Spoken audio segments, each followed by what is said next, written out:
Hello আমার ভালোবাসার বন্ধুরা, কেমন আছো সবাই? আশা করি সকলেই ভালো আছো। আমি তোমাদের প্রিয় চুমকি আপু আবারও চলে আসলাম নতুন একটি গল্প নিয়ে। গল্পটি শেষ পর্যন্ত শুনলে তোমাদের দাঁড়িয়ে যাবে। আমি আতিকুর রহমান, আতিক। আমাদের পরিবারের সদস্য সংখ্যা ৫ জন। মা জৌসনা বেগম, বয়স ৪২ বছর, গৃহিণী। বাবা সাদিকুর, বয়স ৪৭, দোকানদার ও কৃষক। আমরা ২ ভাই ১ বোন। আমি আতিক, বয়স ২২ বছর, সবার বড়। এইচএসসি পাশ করে নিজেদের ক্ষেত খামারে কাজ করি, মাঝে মাঝে দোকানেও বসি। তারপর বোন আয়েশা, বয়স ১৭ বছর, এবছর এসএসসি পরীক্ষা দিবে।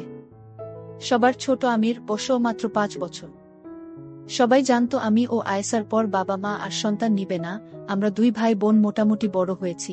এমন সময় আমার আম্মাজানের পেট ফুলতে লাগলো। যখন ৬-৭ মাস, তখন তো মা লজ্জায় আমার সামনেই আসতো না। মনে মনে তা দেখে আমি হাসতাম। যা হোক, সকালে ঘুম থেকে উঠে আয়েশাকে পড়তে বসায়, তারপর নাস্তা খেয়ে সাইকেলে করে তাকে স্কুলে দিয়ে আসি। স্কুল দূরে হওয়ায় নিয়ে যেতে হয়, আবার ২টের সময় নিয়ে আসি। আর আরেকটা কারণ আছে, তা হলো আয়েশার মতো সুন্দরী এ গ্রামে দ্বিতীয়টি নেই। আয়েশাকে দেখার জন্য রাস্তার ধারে বাজে ছেলেরা বসে থাকত। তা শুনে নিজেই ভাই হিসেবে দায়িত্ব কাঁধে তুলে নিলাম। আয়েশার সাথে প্রতিদিন আমাকে আসতে দেখে ছেলেপুলে নিরাশ হয়ে রাস্তার ধারে বসে থাকা বন্ধ করে দিল। কারণ এটুকু তারা বুঝেছিল যে আমার সাথে লাগতে এলে ২-৪ জনের হাড্ডি গুঁড়ো করে ছাড়ব। পুরো এলাকায় কুস্তিতে আমার সাথে কেউ পেরে উঠত না। আমাদের বাড়িতে ঘর ৬টা। উত্তরের বড় ঘরে বাবা মা ও তাদের সাথে আমির, পরেরটাতে আয়েশা, তার পরেরটাতে আমি। বাকিগুলো বন্ধ পড়ে থাকে, কেউ আসলে থাকে না, হলে শস্য দানা ভরা থাকে। আয়েশা মাঝে মধ্যে আমার ঘরে এসে পড়াশোনা করে, কারণ দক্ষিণের জানালা দিয়ে সুন্দর হাওয়া আসে, আর এদিকটা নিরিবিলি। আমিও তাকে পড়া দেখিয়ে দিই। সবই ঠিক ছিল, জীবনটাও ছিল শান্তির। হঠাৎ সব কেমন জানি হয়ে গেল। কারণ ২টো বই। বাড়িতে কারেন্ট নেই, কিন্তু দোকানে আছে। বাসার নোকিয়া মোবাইলটা বাবা দোকানে নিয়ে এসেছে চার্জ দেওয়ার জন্যে। দুপুরে আমি দোকানে আসলে বলে, কি হয়েছে দেখতো আতিক, চার্জ হয় না কেন? আমি কতক্ষণ ট্রাই করেও কাজ হলো না। আব্বা তুমি দোকানে আরেকটু থাকো, স্টেশনের উপাশে মেকারের দোকান থেকে ঠিক করে নিয়ে আসছি। আচ্ছা বাবা, যা।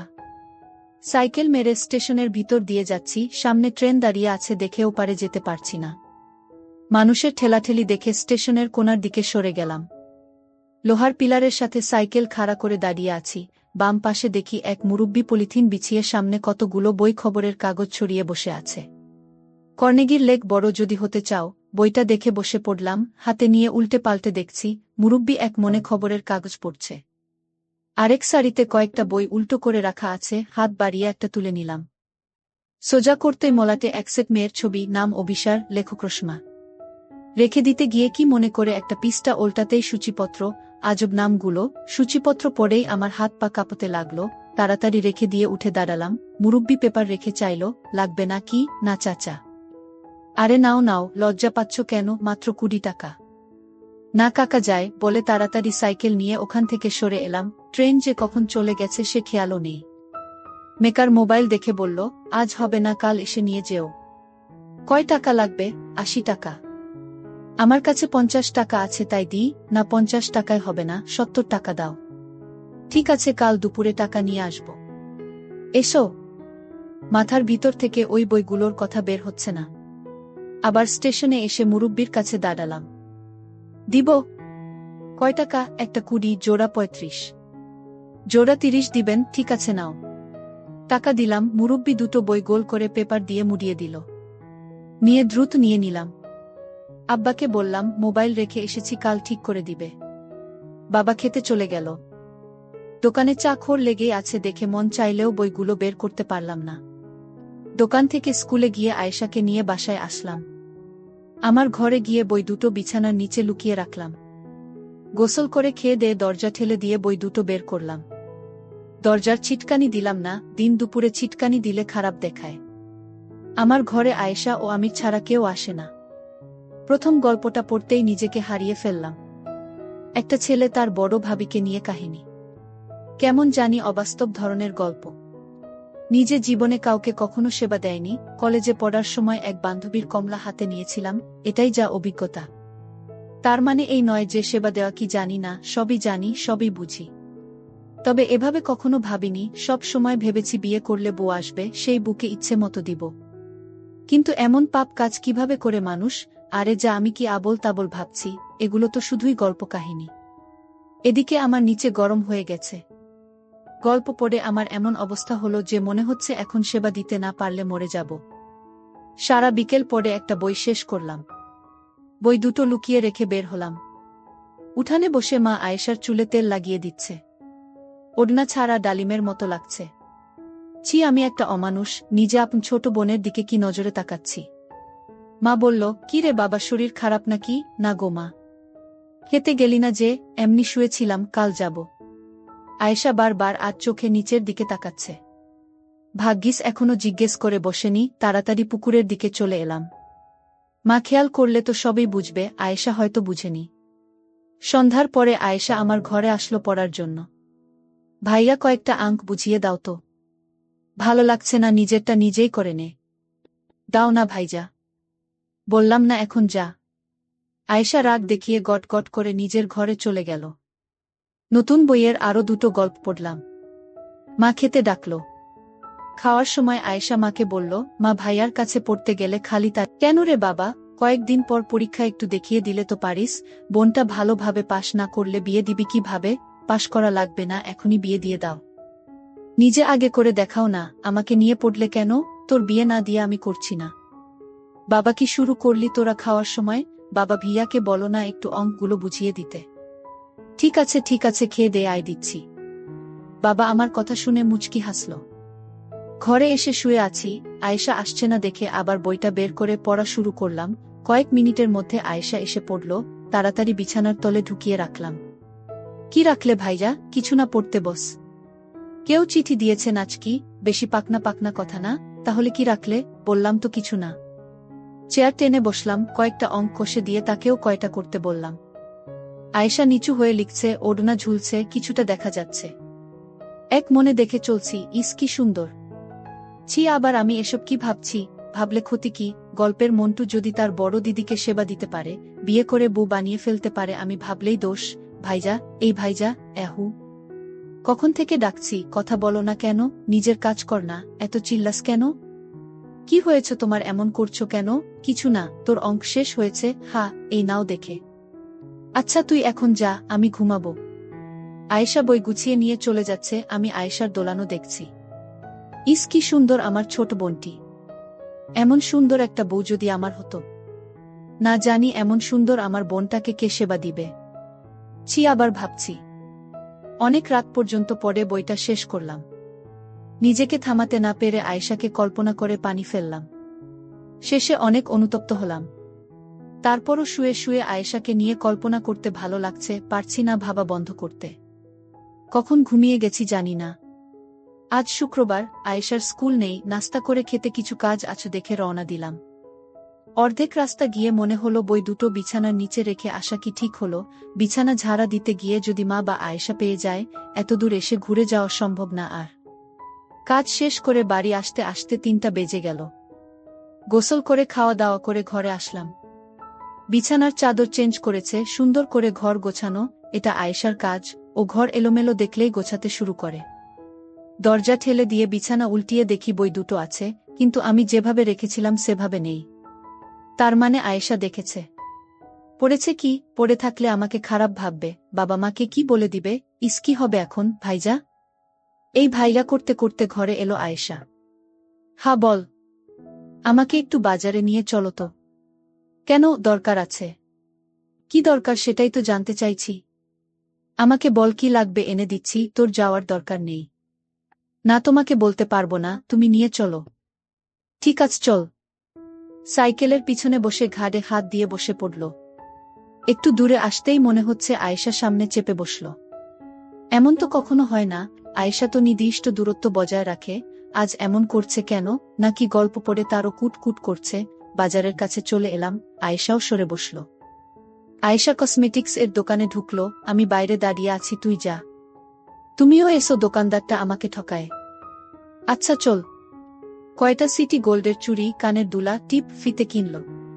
তারপরও এদিক ওদিক চাইছে দেখে, কি রে আর কিছু লাগবে? হ্যাঁ, তুমি বাইরে যাও। আমি থাকলে সমস্যা কি? সমস্যা কিছু না, শরম লাগে। হয়েছে হয়েছে, আর শরম করা লাগবে না, তাড়াতাড়ি নে, সন্ধ্যা হয়ে এলো। আয়েশা দোকানদারকে ইশারা করল।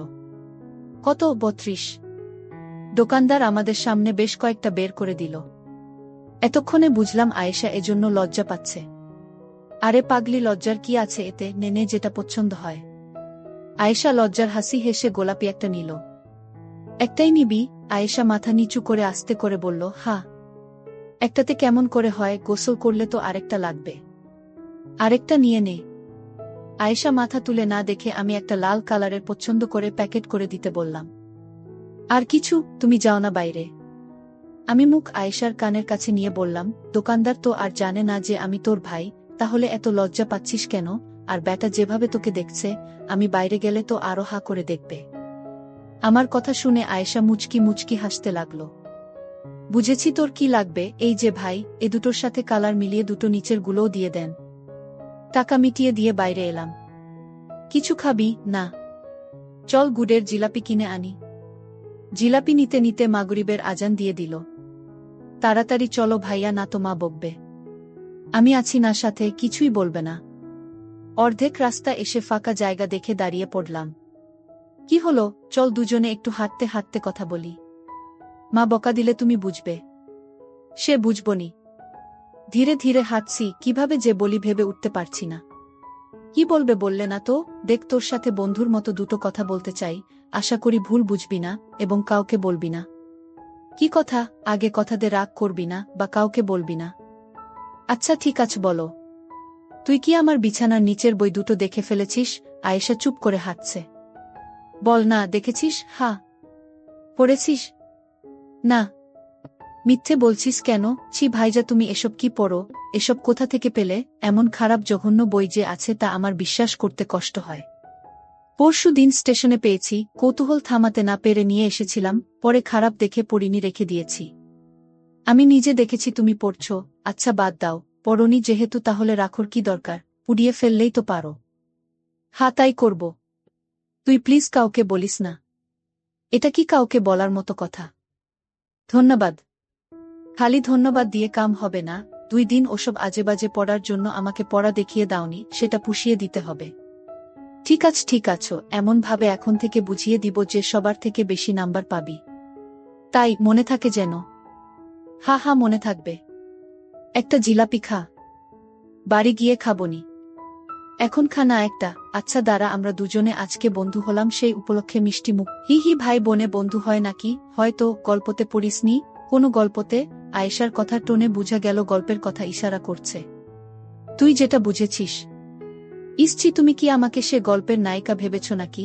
কেন, ভাবলে কি মহাভারত অশুদ্ধ হয়ে যাবে? ছি ভাইজা, তুমি অনেক খারাপ হয়ে গেছ। আয়েশার এমন কথায় মনটা দমে গেল, চুপ হয়ে গেলাম। চুপচাপ হাঁটছি দেখে। কি হলো? কিছু না। কথা বলছো না যে? চুপ করে রইলাম। রাগ করেছ ভাইজা আমার কথায়? না। তাহলে মুখটা গোমড়া করে রেখেছ কেন? চুপ। আচ্ছা ঠিক আছে, বন্ধুত্বের দাবিতে দাও তুমি খাইয়ে। আমি একটা জিলাপি বের করে আয়েশার মুখে তুলে দিলাম। অর্ধেক কামড়ে নিয়ে হাত থেকে বাকি অর্ধেক নিয়ে আমার মুখে তুলে দিল। আমিও হা করে নিয়ে নিলাম। চাঁদের আলো আয়েশার মুখের দিকে তাকাতে দেখি অবাক হয়ে চেয়ে রয়েছে। ওহ খোদা, আয়েশার মুখ এত গরম কেন? চল যাই, চলো। বাসায় এসে আমি আমার ঘরে, আয়েশা ওর ঘরে পড়তে বসল। আমি চুপচাপ শুয়ে রইলাম। কি করলাম এসব আমি? আমি তো সত্যি সত্যি আমার ছোট বোনকে কল্পনা করতে শুরু করেছি। নিজেকে মনে হচ্ছে প্রেমে পড়েছি। আমার প্রেমিকা আর কেউ নয়, আমার আপন মার পেটের বোন। সবাই মিলে খেতে বসে আয়েশাকে বললাম, খেয়ে দে, আমার ঘরে আয়, আজকে জ্যামিতি নিয়ে বসবো। ঠিক আছে ভাইয়া, তুমি যাও, আমি পরে আসছি। কয়েকটা জ্যামিতি করিয়ে দিয়ে ওর দিকে চেয়ে আছি। কিছু বলবে ভাইজা? যদি খোলামেলা কিছু কথা বলি রাগ করবি? আমি তোমার বোন, এমন কিছু বলো না যে আমি ছোট হয়ে যাই। ওকে বাদ দে। কেন, বলো কি বলবে? যে উত্তর দিলি আর বলার ইচ্ছে নেই। আচ্ছা ভুল হয়েছে আমার, এখন বলো। না, তুই হজম করতে পারবি না। আরে বলেই দেখো পারি কিনা। সত্যি তো? হা হা, সত্যি বলো। আমি মনে হয় প্রেমে পড়েছি। কার? যদি বলি তোর। কি যা তা বলছো? আমি তোমার বোন। তাতে কি হয়েছে, আমাদের প্রেম না হয় গোপন থাকবে। তোমার কি মাথা নষ্ট হয়েছে? আপন ভাই বোন কখনো প্রেম করে, আর সত্য এক সময় বের হয়েই পড়ে। তাহলে বইয়ের গল্পগুলো কি মিথ্যে? আমি কি জানি? প্লিজ ভাইয়া, এসব বন্ধ করো। জানতাম হজম হবে না তোর। হজম হবে না তো কি আমি এসব কথা বলে বেড়াবো? একবার ভেবে দেখ কত মজা হবে।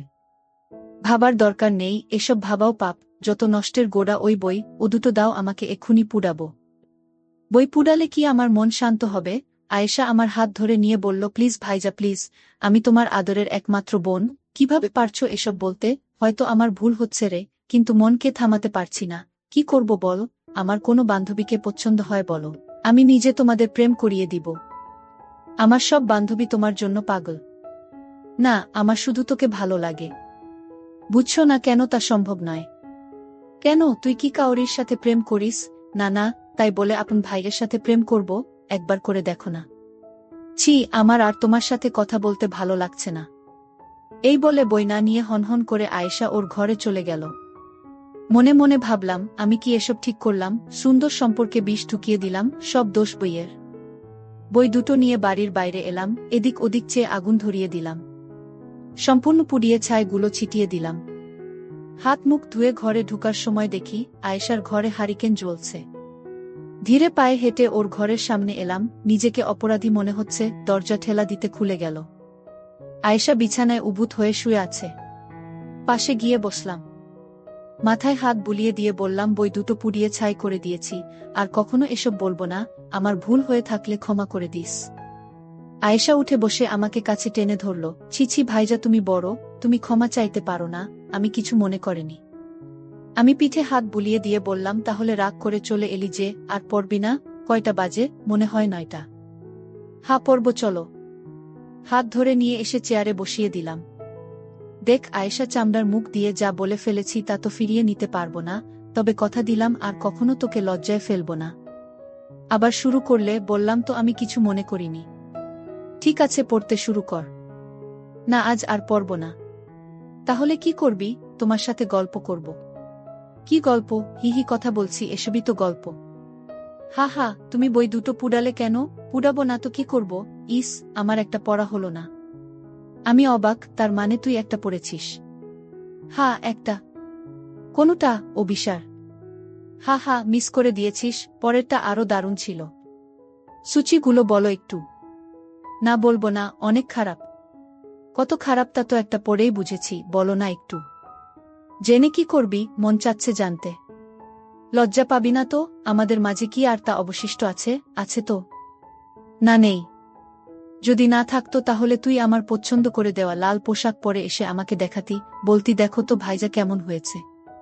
আয়েশা লজ্জায় দুহাত দিয়ে মুখ থেকে বলল, তুমি যে ভাইজা কিভাবে দেখায় বলো? বন্ধু মনে করে দেখাস?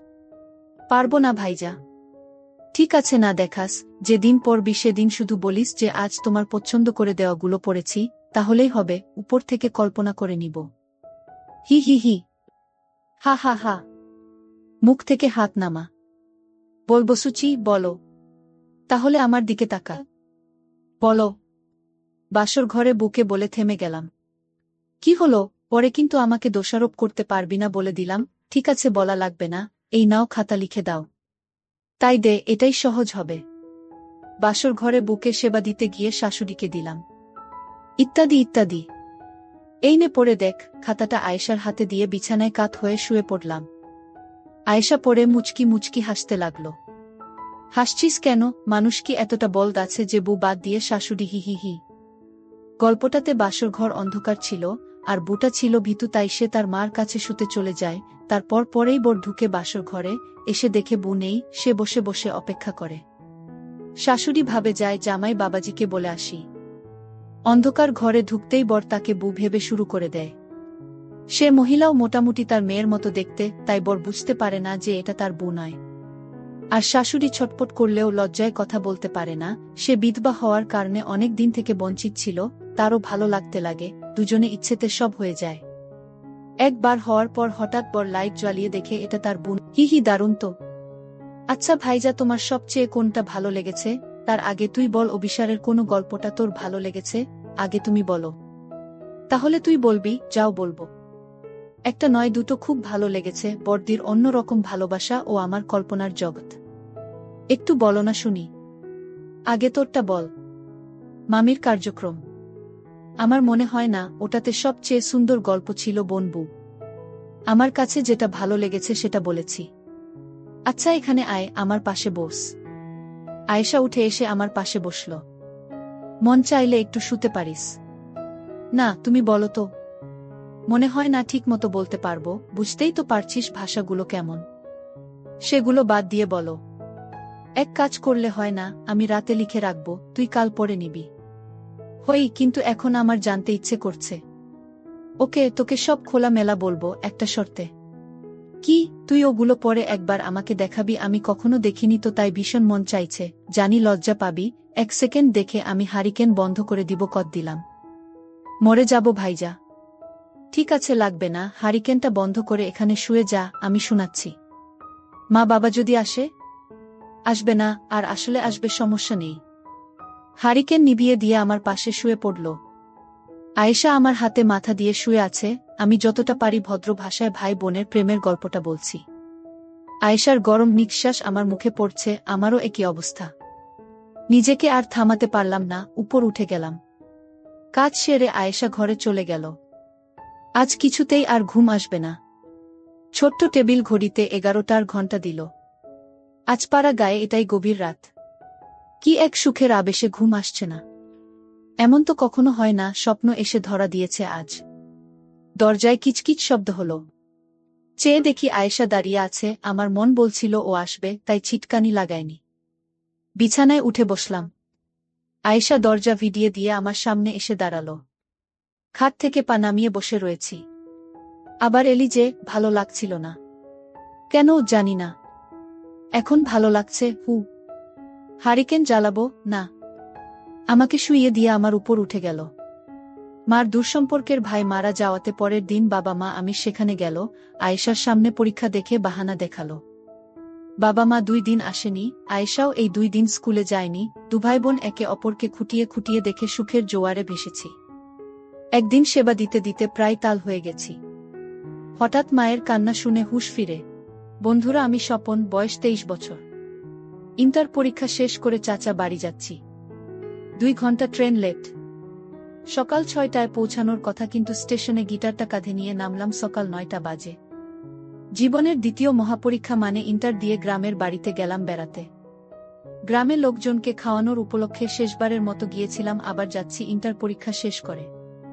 যেই চাচা আমাকে রিসিভ করতে এসেছে সে আমাকে নিয়ে স্টেশন থেকে বের হয়ে যখন কিছু দূর হেঁটে পানি ভরা মাঠের দিকে নিয়ে গেল, তখনই জানলাম রিক্সা ভ্রমণে আমাদের গ্রামে যাওয়া সম্ভব না, কারণ রাস্তার কিছু কিছু জায়গায় পানি উঠেছে, তাই নৌকা করে যাওয়াই সহজ।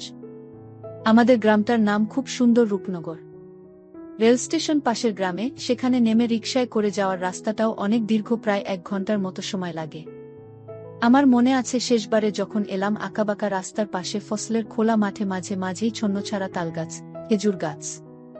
কিছু কিছু বাড়িতে পুকুরের পাশে নারকেল গাছ। আমার খুব ভাল লেগেছিল দেখতে। ঘন সবুজ গ্রামগুলোর সৌন্দর্য যাচাই করতে উপমা যথেষ্ট নয়, দর্শনের অনুভবই একমাত্র উপায়। তবে এবার আমি বর্ষায় আসাতে রাস্তা পরিবর্তন হয়েছে। আমাদের যেতে হচ্ছে নৌকো করে। মন খারাপ করে নৌকা চড়লাম। ছোট নৌকি, কিন্তু কিছুক্ষণ পরেই বিলের পানি আর শাপলা শালুকের গন্ধে কেমন করে যেন ভাল লাগা শুরু হলো। চাচা বলল যে বর্ষাকাল বেড়ানোর জন্য ভালো না, তবে যদি শহুরে মনটার সাথে কম্প্রোমাইজ করে বাংলার বর্ষা আর নিজের জন্মভূমিকে আপন করে নিতে পারি, তবে খুবই অসাধারণ অভিজ্ঞতা নিয়ে ঢাকা ফেরত যেতে পারব। এই চাচাকে আমার খুব ভাল লাগে, কারণ উনি গ্রামে থাকলেও কবিতা, গান এবং রাজনীতি নিয়ে খুব সচেতন। রাহুল নামের চাচাটা আমাদের বাসায় খুব নিয়মিতই যাতায়াত করত। আমি ছোট থাকতেই আমার সাথে বন্ধুর মতো গল্প করত, বলতো যে জীবনে শুধু পড়াশোনা করলেই হবে না, বরং চতুর্মুখী জ্ঞান অর্জন করতে হবে, আর কারেন্ট চলে গেলে গান শোনাত। আমাদের গ্রামের বাড়িতে যেই দালান আছে, চাচা এখন সেটাতেই থাকে তার পরিবার নিয়ে। পরিবার বলতে উনি আর ওনার 2 বছরের মেয়ে আর চাচি। চাচা এলাকার সারের ডিলার। আমাদের গ্রামে বড় বাজারে তার দোকান। চাচার বিয়েতে আমি পরীক্ষার কারণে আসতে পারি নাই, এরপর কোনো কারণ ছাড়াই আসি নাই, তাই চাচি বা ওনার মেয়েকেও দেখি নাই আগে। আমার মনে কোনো আগ্রহ ছিল না তাদের প্রতি। গ্রামের দৃশ্য আর চাচার সঙ্গ, এই দুই আমার মূল আকর্ষণ। প্রায় 2 ঘন্টা পর আমাদের বাড়িতে পৌঁছে গেলাম। কিন্তু কি, আমাদের বাড়িটার চারদিকে পানি থই থই করছে। আমাদের গ্রামের সবার বাড়ি একটু ছাড়া ছাড়া। বাড়ি মানে কয়েকটা ঘর মিলিয়ে একটি পরিবারের জমি। আমাদের বাড়িতে 2 তালা দালান ছাড়া আর আছে একটা মাত্র বড় বৈঠক ঘর আর পরিত্যক্ত গোয়াল ঘর। এই পরিবেশ আমার কল্পনায় ছিল না। দেখি ঘাটলায় বেশ কিছু নৌকো আর কয়েকজন দাঁড়িয়ে আছে। অনেকগুলো মানুষ আর কিছু শিশু কিশোর এভাবে অপেক্ষা করছে দেখে নিজের কাছে খুব ভাল লাগলো। মানুষগুলোকে দূর থেকে দেখেই খুব আপন মনে হলো। তবে মানুষের জটলার একপাশে দাঁড়ানো শিশু কোলে লাল শাড়ি পরা একজন ফর্সা মহিলার দিকে অবচেতনেই নজর চলে গেল। মহিলার উচ্চতা আর গড়নেই স্পেশাল লাগলো। কিছুটা দূর থেকেই সাদা দাঁতের হাসিটা চোখে পড়ছিল।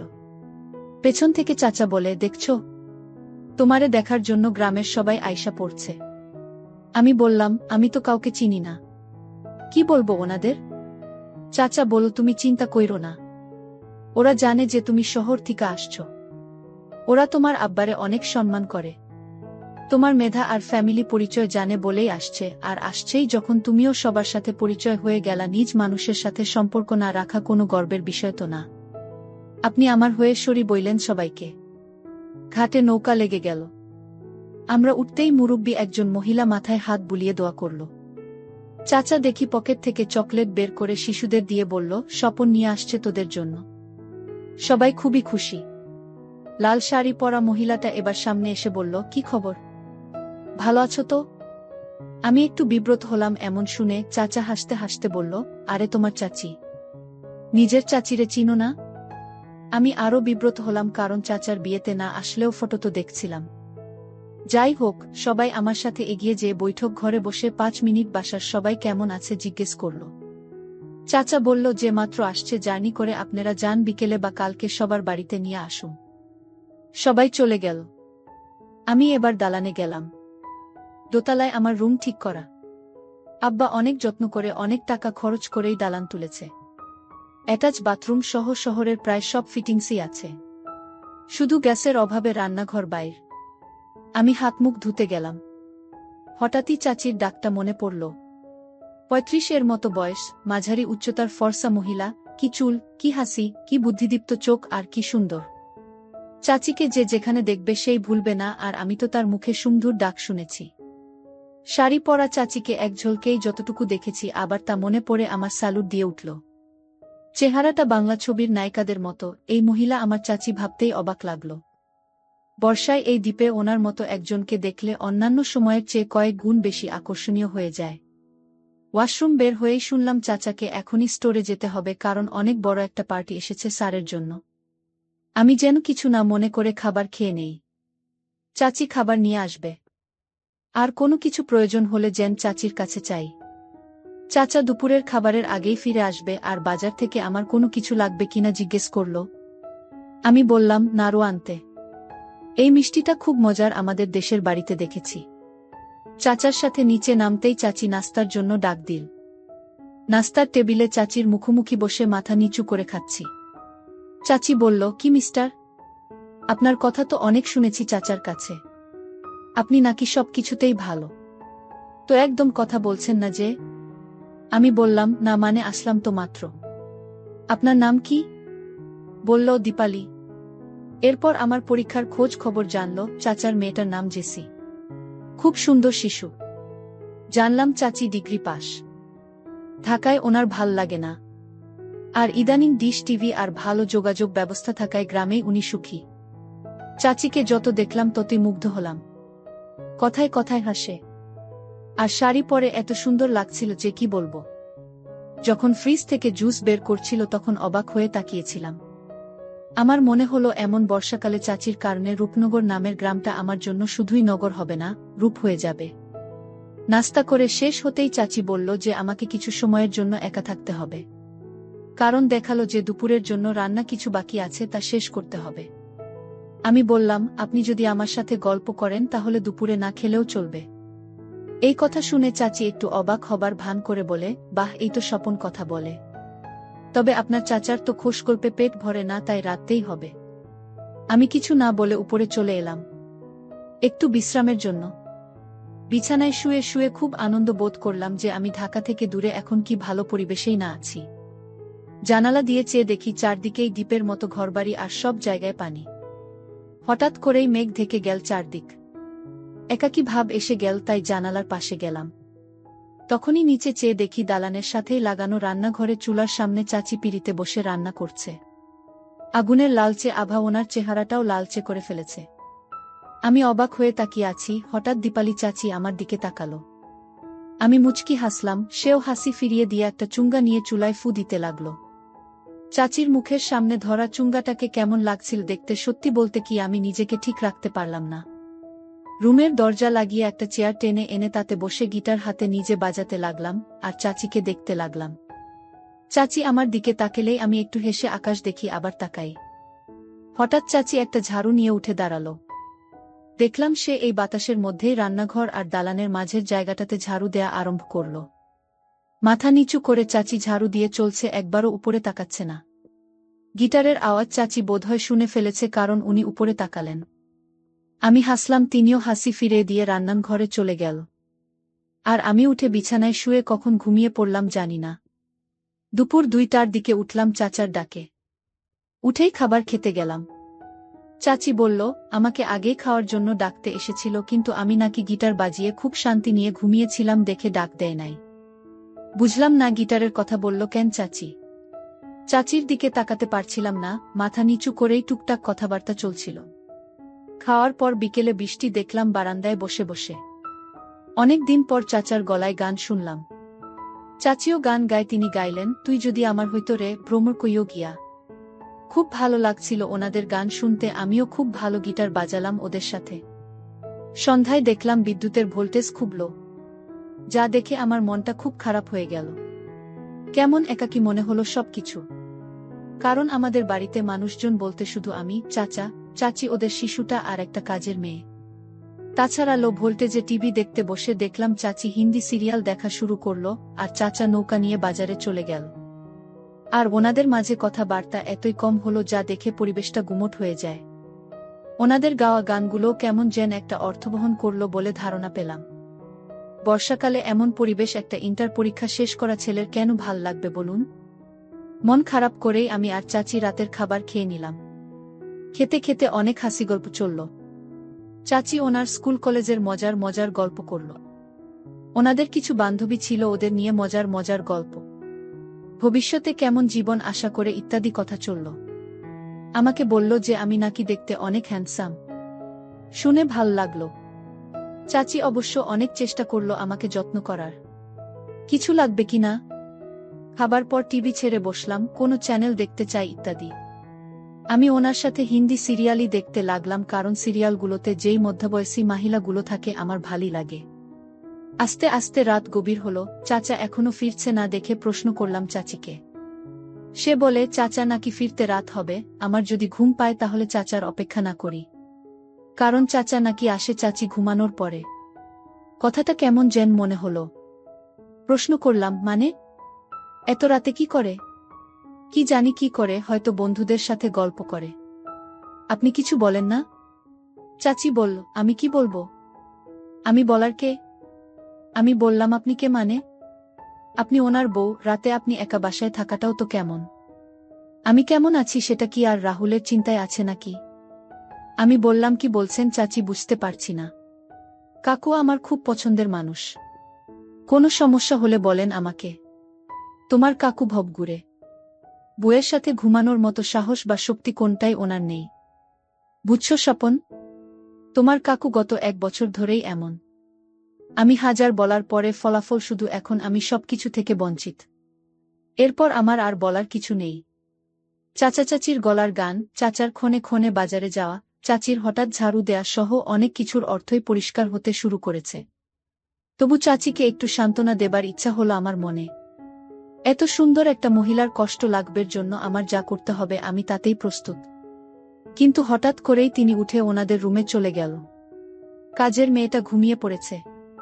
লো ভোল্টেজের আলোয় টিভি দেখতেও ভাল লাগছিল না, তাই বারান্দায় যাব। কিন্তু বারান্দাটা চাচা চাচির রুমে। আমি দরজা নক করেই ভিতরে ঢুকে দেখি চাচি শুয়ে আছে। বারান্দায় যাব বলে আমি দ্রুত বারান্দায় চলে এলাম। আমি পকেট থেকে মোবাইলে বের করে চাচাকে ফোন করলাম। জানতে চাইলাম কখন আসবে। বলল যে একটু রাত হবে, আমি যেন ঘুমিয়ে পড়ি, 3টা বেজে যাবে। এরই মধ্যে চাচি বারান্দায় আসলো। আমরা দুইজনে দুটো মোড়ায় বসলাম। আমি আকাশ দেখিয়ে বললাম, অন্ধকার আমার ভাল লাগে না। চাচি বলে, আমার ভাল লাগে। আমি বললাম, তাহলে একটা গান গেয়ে শুনান। চাচি বলল, গিটার নিয়ে আসো। আমি গিটার এনে বসতেই চাচি ভ্রমণ কইও গিয়া ধরল। এত চমৎকার গলা ওনার। কইও কইও কইও রে ভ্রমর কৃষ্ণরে বুঝাইয়া লাইনটা যখন বলল, আমার হাত কর্ড ছেড়ে দিল। আমি চাচিকে দেখতে লাগলাম। চাচি বলল, আমাকে গিটার বাজানো শেখাবে? অবশ্যই। আমি চাচিকে গিটার বাজাতে শেখান শুরু করলাম। তখনই চাচি গিটারটা মাটিতে নামিয়ে রেখে আমার দিকে ঘুরে বসল। মুখোমুখি আমি আর চাচি। চাচি কোনো প্রতিবাদ প্রতিরোধের নামটিও করল না, অদ্ভুত আচরণ করতে লাগলেন। চাচির চুল থেকে খুব সুন্দর গন্ধ পাচ্ছিলাম। পরদিন সকালে দুজনেই যখন নাস্তার টেবিলে বসলাম, নিজেকে খুব জামাই জামাই মনে হচ্ছিল। এরপর আমি 1 সপ্তাহ বর্ষায় গ্রামে ছিলাম শুধু চাচির দায়িত্ব কাঁধে নিয়ে। আমরা বৃষ্টির মাঝে পুকুরে, ধিঞ্চা ক্ষেতের আড়ালে নৌকার মাঝে, দুপুর বেলা রান্নাঘরে, সন্ধ্যায়, এমনকি ভোর 5টার সময়ও আনন্দ করেছি, গল্প করেছি, প্রচুর গান গেয়েছি, অনেক ঘুরে বেরিয়েছি। আর চাচি বলেছে যে তিনি শীঘ্রই ঢাকা আমাদের বাসায় বেড়াতে আসবে, তখন ওনাকে নিয়ে সিনেপ্লেক্সে যেতে হবে।